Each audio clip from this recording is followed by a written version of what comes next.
કવિઓ એવા હોય છે કીર્તિદાનભાઈ, ઈશ્વરદાસજીએ હરિરસ નામનો ગ્રંથ લખ્યો, પછી માતાજીએ પોતે કહે ઈશ્વર કે ભગવાનના ગુણ તો ગાયા, પણ હવે મને કેતી ગાય, મારા ગુણ કેતી ગાય.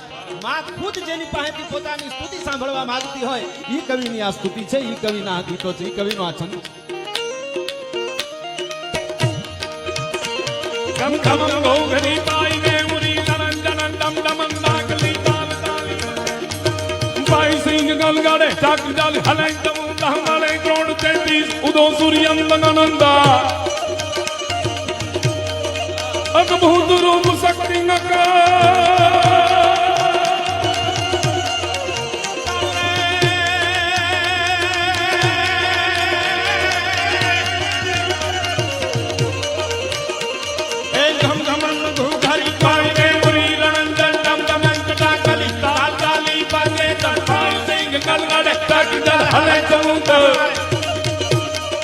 મળે ક્રોડ 33 ઉદો સૂર્યાનંદ અદ્ભુત રૂપ શક્તિ અકાલ પ્રેત દૂર પાળંતિયાન કહે વાર ડમરૂ ડહાક મહમાયા નાવંતિયાન.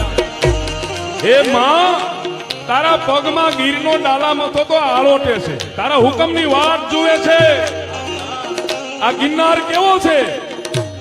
રાખેંગારના ખડખડ્યા પછી, રાખેંગારના મૃત્યુ પછી ગિરનારને ઠપકો આપે છે. રાણક દેવી કહે ગરવા, હે ગિરનાર મારો ખેંગાર, ઈ ખેંગાર જેવો ખેંગાર ઢળી પડ્યો અને તું જરા હલબેલો નહીં, અને ગિરનારના પાણા પડવા માંડ્યા. સતીત્વ કોને કહેવાય?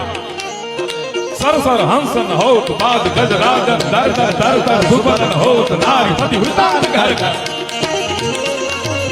તું હલબેલો નહીં અને ગિરનારના પાણા હેઠા પડવા માંડ્યા. જુનાગઢની પ્રજાએ આવીને કીધું કે માં રાણક, આ ગિરનારના પાણા હેઠા પડે છે, પ્રજા મરી જાય. અને તેથી આ દેશની એક સતી નારીએ આમ હુકમ કરીને ગિરનારના પાણાને એટલું કીધું હતું કે મપડ મપડ મારા આધાર, આ ચોસલા કોણ ચડાવશે? અને ગિરનારના પાણા રોકાઈ ગયા હતા. ઈ તાકાત આ ધરતીની છે. ચલે સિંહ ચમન ચમન હોગા લવગા ધોદા વપરન તોમે ગસુર ભારતીયો નવ તોમા શક્તિ નો પડે રૂપા હિલે અમંતા કાળકણે કણે ઢીંગોળ દળંતા હિંગોળ લાઈ નત દસંગતી કાળવા હિંગોળ